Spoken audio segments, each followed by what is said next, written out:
So, Simmie, thank you for taking the time to talk today and with me about autoimmunity. And I was hoping you could tell us a little more about what you spoke about today. Sure, thank you. So the main point of the talk was to point out that one, that the way some diseases look, the way they work in women might be different than what they look like in men, and that we're going to miss this as scientists and physicians studying these disorders if we don't talk to each other, both across disciplines, and if we don't include more people, like more men and women in our research, even if we're doing animals, including male and female animals, and include people of different perspectives and different backgrounds. Like the more inclusive we are and the more connections we make, the better the outcomes are going to be and the more insight we're going to generate. Now, you mentioned in your talk that when immunologists and neuroscientists work together, it could lead to better things. Could you talk a little more to that? Yes. So, one of the most striking things that I discovered when I crossed a boundary and went from immunology to neuroscience was how, um, I guess, how different the two fields were and how they viewed each other. And I mean, the most striking thing was that the neuroscientists tended to use males.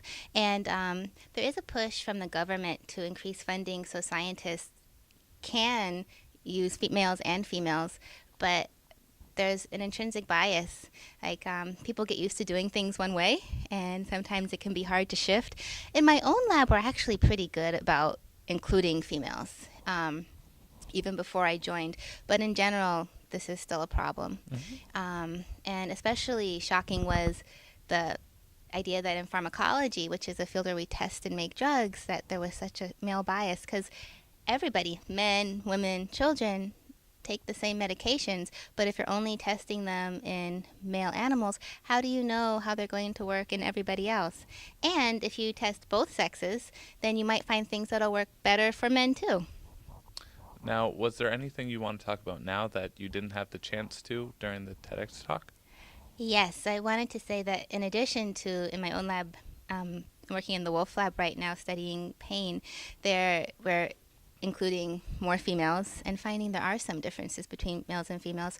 I'm actually been very well supported by a wonderful fellowship called Building Interdisciplinary Research Careers in Women's Health.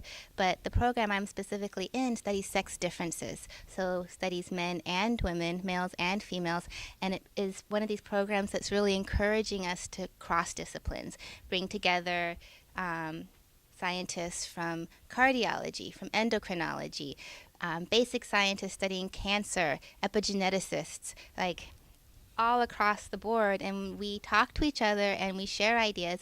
And I think that's where we're really going to push all of science forward and really help people be healthier. Great. And if there was one thing you wanted your audience to walk away knowing today, what would that be?